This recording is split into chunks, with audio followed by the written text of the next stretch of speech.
په نننۍ ویډیو کې مې یو نظم درته راوړی چې کوم اوس حالات خراب دي د هغو په حساس 3 منټه اوږد نظم دی. په دویمه برخه کې مې چې کوم د تیرو حالات خراب دي او د هغه کوم ذمهور خلک دي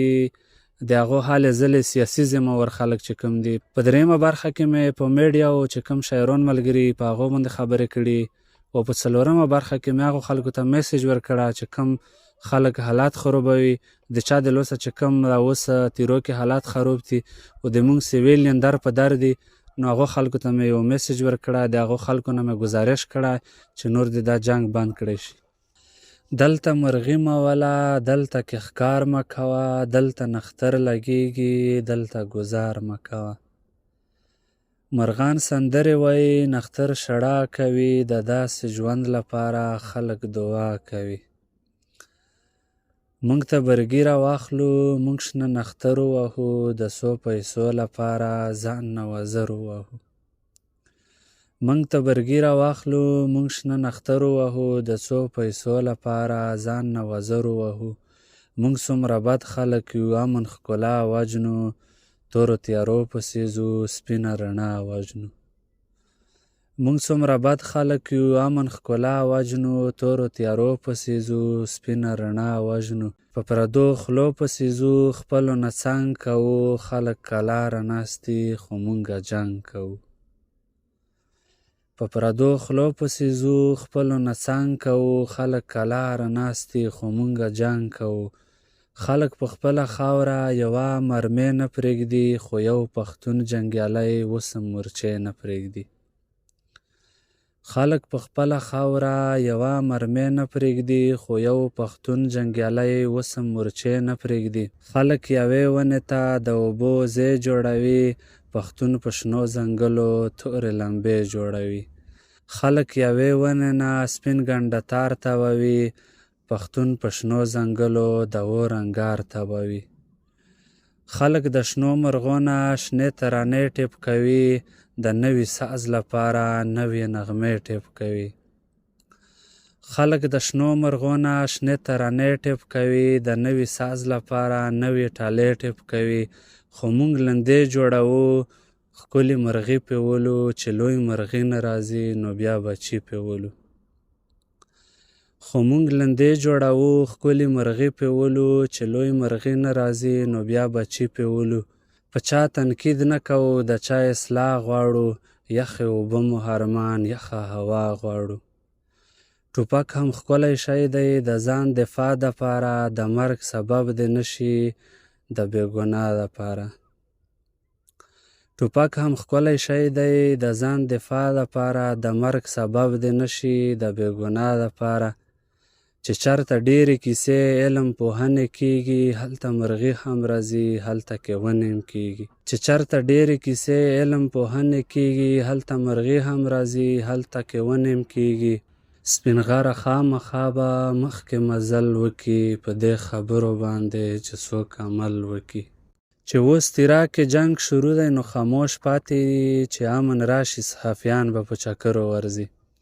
سلامونه ستړي مه شئ سپین غر افریدی یم او دا وخت خپل یوټیوب اکاونټ سپین غر افریدی افیشل نه تاسو سره مخاطب یم. شیر نه تاسو ته پته لګي چې زه نن ویډیو په کومه خبره جوړوم. په شیر کې خو مو دلته چې کوم حالات خراب دي په تیرو کې هغه هسې خلک دي چې ډېر میلمه دوست خلک دي او ډېر ښه خلک دي او دا داسې دي چې هلته مشت پاتې کېږي همالته اوسېږي په جمع په اوړي باندې. ډېر خلک هسې چې دلته نه روڅي هغو همالته زوی نه جوړ کړي نو جمع یې تېروي اوړی هم هلته تېروي. اوس په همغه خلکو باندې سختې ورځې را روانې هغو خلکو د غږ د پورته کولو دپاره دوه ټولز دي دلته. یو د میډیا چې کوم ورکرز دي یا میډیا صحافیون دي او بل چې کوم دي شاعرون دي. او که سوچ وکړې چې کله په تیرو کې امن وي امنیت وي او د یغزو یا کومه ښکلاګانې او یغزو کومې منظرې نو هغو د کتلو دپاره او د هغې انجوی کولو دپاره د مونږ صحافیون ملګري د مونږ شاعران ملګري هغه زوی ته ورسي او هلته چې کوم خپل سافټ ایمیج وي او کومه خپله شاعري وي کومه رومانټیک شاعري وي، کومه د مینې سره تړلې شاعري وي، و کومه ذاتي و د خپل هغه دپاره کومه شاعري ځان پاره شخصي هغه شاعري دو ولته شریکوي او هغه ازاد ګرځي، هغه امنیت و هغه چې کوم د چکر وي هغه انجوی کوي. خو اوس که سوچ وکړې نو موږ په هغه علاقه و هغه ښکلي په ښکلیو منظرو ښکلیو درو باندې په میدان او په تیرو خاص کر نورې چې کومې علاقې کور مې سره دغسې سیلګرۍ علاقې وي نو هغه کې اوس بدامني دو. اوس ما کوم شاعر ملګری منل دو چې هغه په هکله یې څه شاعري ویلي وي یا هغه هکله یې داسې خبرې کړي وي یا کوم مو صحافي ملګری منل دو میډیا ملګری چې هغه څه کومې خبرې کړي وي یا یې مزاحمت کړی وي یا یې دغه بدامني چې کومه روانه وي دغې په خلاف یې څه خبرې کړي وي یا یې کومې نورې داسې ارګومنټ یا دلیل پیش کړي وي چې دا ویله جګړه کېږي او څه له جګړه روانه و ریزنز یې څه وجوهات یې څه څه له موږ د خلک سفر کېږي څه له بېکوره کېږي او څه له دغه حالت هلته خرابوي. نو ما از شاعر و از صحافي د صحافي په حیث و د شاعر په حیث باندې د ما ذمهواري جوړېږي چې د هغو خلکو دپاره زه غږ پورته کړم و د هغو خلکو چې کومه اوس سختې ستونزې پرې تېرېږي یا کوم سختو مشکلاتو سره مخ دي چې یو طرف ته جمع دی یخني دو بل طرف ته په کورونو کې ننه نشي پاتې کېدی ډوره چې یاره اوس به ماټر ګولې روشي یا کوم نور داسې مونږ حالات وی خراب شي پته نه لګي چې حالات کوم ځای نه خراب دي چا خراب کړي. نو هماغه خلک چې هلته لوړ شي د خپل ټوریزم هغه چې کومې هلې ځلې کوي هلته ځي چکر دپاره او هماغه زوی خلک د مونږ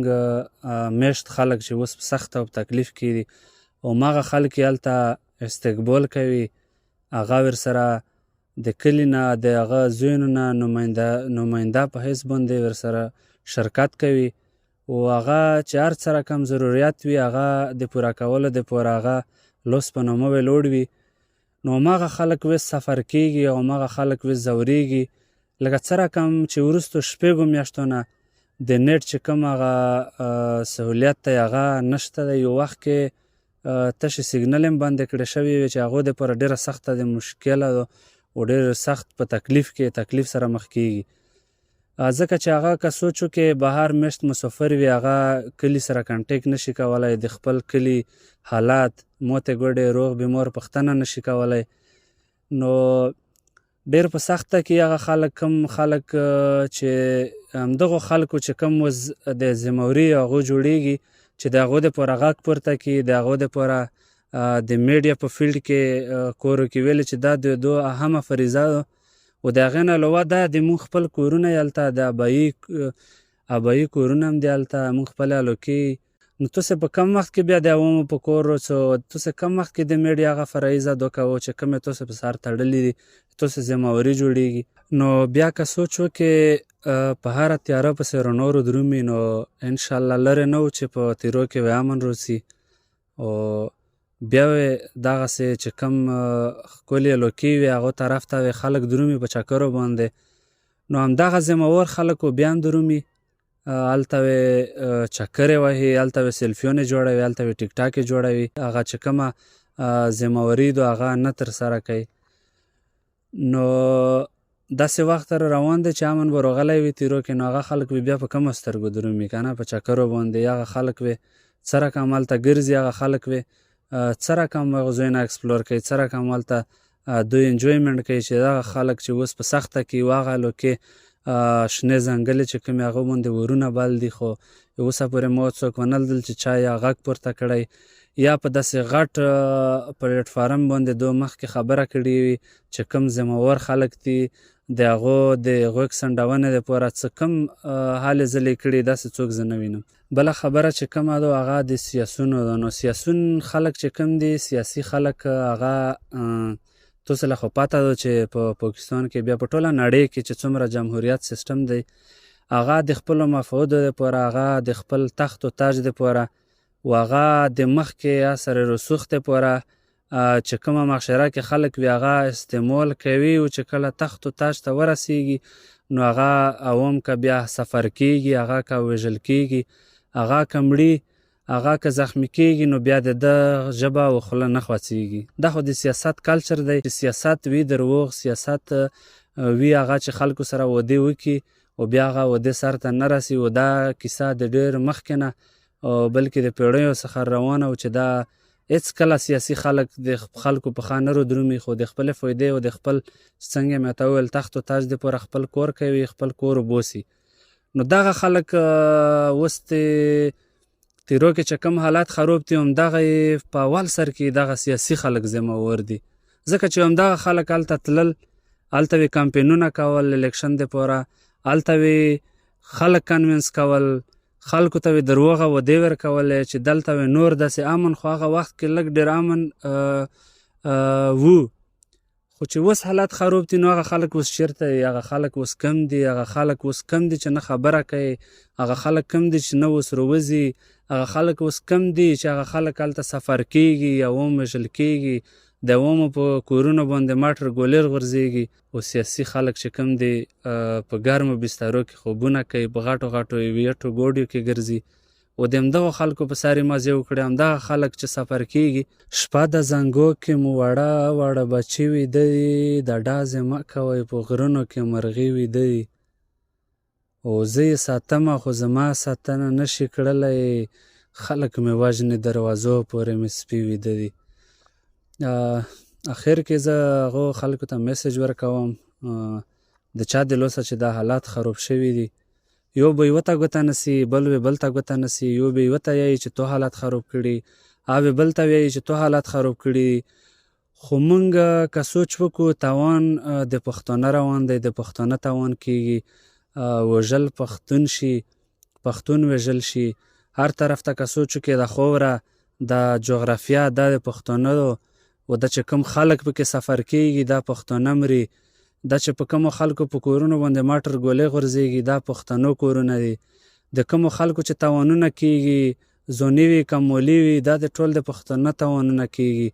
نو ویله ځان ته خپله تاوان ورکوو، څه له د ځان دښمن جوړ شوي یو. نو دغو خلکو ته زه میسج پیغام ورکوم، عاجزانه درخواست ورته کوم چې خیر دی مونږ ټول پښتانه یو، د مونږ حیا عزت، د مونږ ژبه، د مونږ طور طریقې،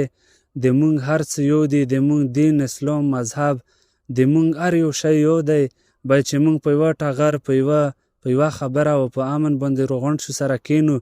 او دغه خبرې او دا کیسې دا هر څه د ځان نه لرې کړو او د مذهب په طور او د نورو خبرو په